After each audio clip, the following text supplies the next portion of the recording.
I want to start with, of course, talking about this wonderful memoir you've written, but I want to start sort of specifically with the idea of your career. For so many of us in Michigan, you are synonymous with the word senator. You're the first person I ever remember associating with that word, and that says a lot, I think, about how long you did the job and how much of an impression you made in that job. So I want to go back though to your decision to do that job. I mean, you were the president of the Detroit City Council, and then you decided you wanted to be a U.S. senator. What was it about the Senate that attracted you to run that year? A good elected official sometimes is going to do some things which is unpopular, as a matter of fact.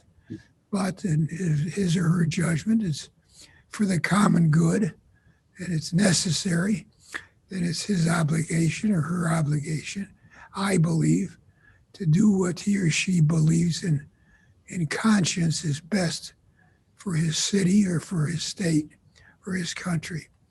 And so what I found when I was in local government in Detroit is that too often the federal bureaucracy would just, we'd be told by elected officials, well, we can't do much for you. You got 10,000 vacant HUD houses sitting there vacant in your neighborhood, maintained by HUD as eyesores. They're not being boarded up, they're not being taken care of. There they sit, helping to destroy my town's neighborhoods. And when I went to my elected officials, too often I was told, well, the problem isn't with us, it's with the bureaucracy. They're handling this. This is a federal agency decision. And so I actually went to Washington, believing that Congress should have the obligation of overriding regulations by federal agencies. It was actually part of my platform. It was called legislative veto, kind of an obscure thought in a way, but I believed in it because of our very disastrous experience with HUD in Detroit. And so that kind of was one of the driving forces. And so you get to Washington, and as I say, you have an incredible and very long career there that takes you, it seems like, to lots of different ideas and places. But talk about those early years in Washington. Well, I focused on two things right away. One was the oversight responsibility, which I've just tried to describe. And I believe Congress has the responsibility, and it's one of its major responsibilities, to oversee the operations of the federal bureaucracy. The other thing I wanted to do was to focus on an area that I knew very little about, and that's the military. That's the security of our country and how the military operated, and to learn more about something I had not experienced personally because I had never served. And I wanted to fill in that major gap and to really understand the importance of the military, where it may be wasteful, for instance, and that also occurred in the military. But also I also gained a huge respect for our military leadership and the people who serve us. And you develop an incredible expertise on the military while you're in the Senate. You also develop some real expertise on foreign relations and do a lot of important work in that realm. Tell us how that developed, what interested you in that realm.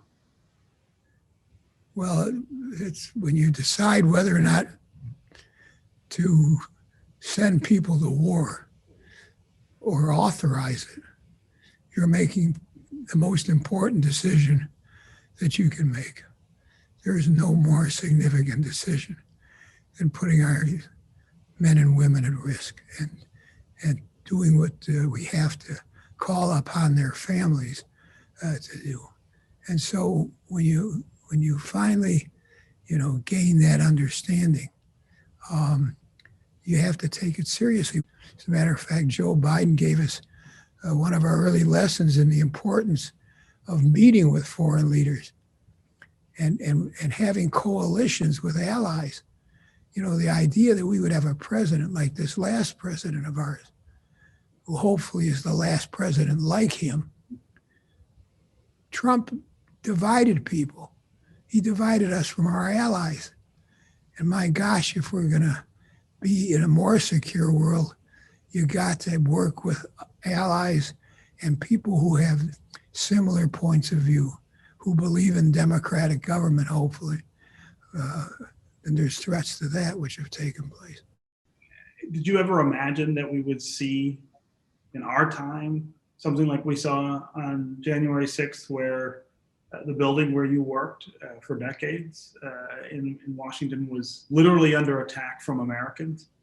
I wasn't surprised totally that those kind of people exist. And I also was not surprised when they lost, because there's some real strengths that this country has that we've proven over the years. And we've got to stand for those strengths in the world.